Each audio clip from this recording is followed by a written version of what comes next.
Tinggaan na. Kalimutan ko na. Ay, nakupit. Nakupit. Pumpa pala. Di mo lang binalot? Anong pum yan? Binalot. Patinda? Oh.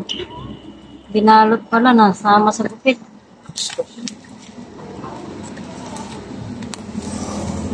Order ka pang ganyan? Bakit? Daming naghahanap. Ako, magay na. Ito yung ano eh. Ano? Sus. Lugi ka niyan. Ilan laman yan?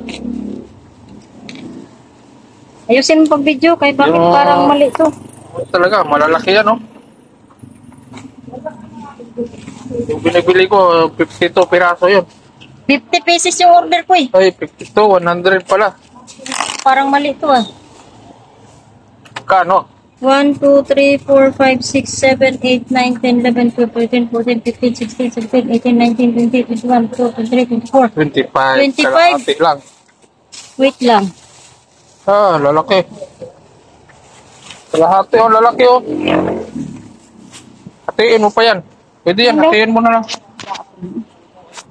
Parang mali yung kana. Hatiin mo na nga lang. Kasi yung lalaki na. Hello mga mi, for today's video ay ito may nabili akong foam sa online.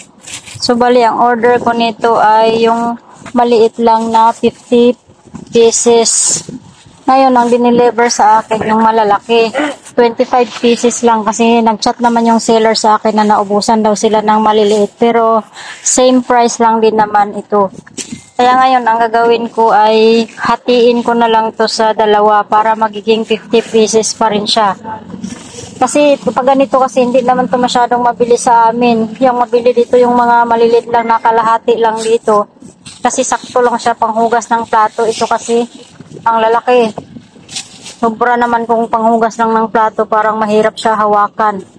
So yung kalahati nito, yun lang talaga yung mabili dito sa amin, kaya ngayon hatiin ko na lang siya para madali ring maubos kasi pag ganito naman dublihin mo din yung price, bihira lang yung bumibili. Ganyan kasi siya sobrang haba, so halos isang dangkal yung haba niya, so, ang hirap hawakan pag maghugas ka sa plato, kaya yan, hatiin ko na lang siya sa gitna.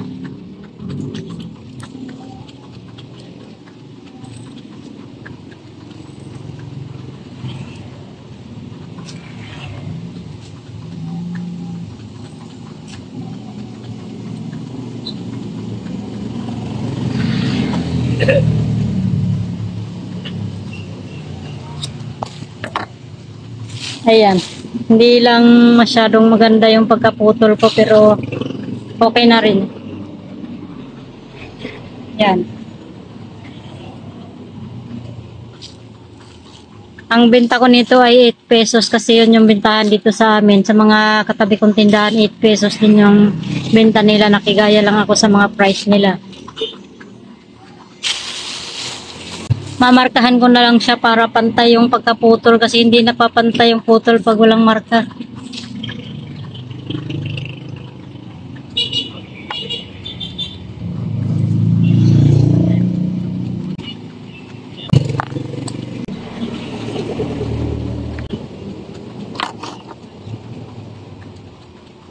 Tabingi pa rin.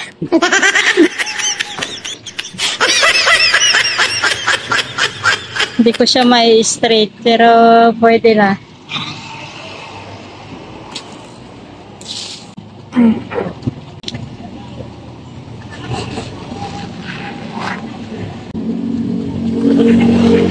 Ay, ayun.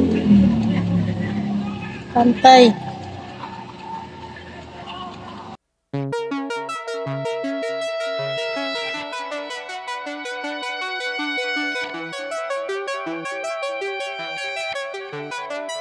Yan, nahati ko na.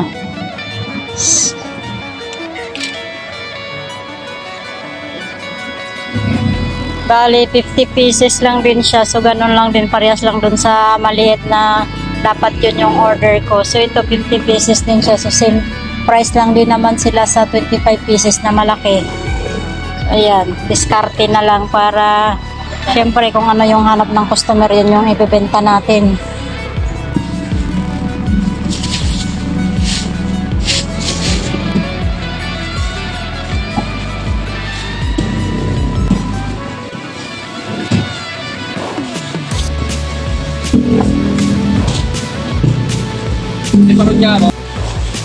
Meron.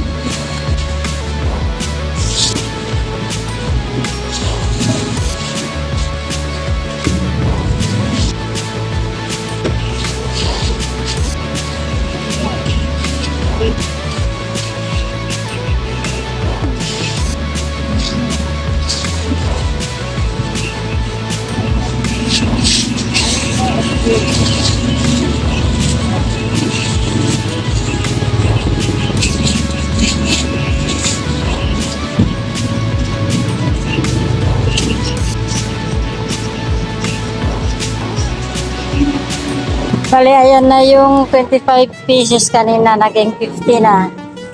Bali, same price pa din. So, diskarte mga tindera para mabili yung ating paninda.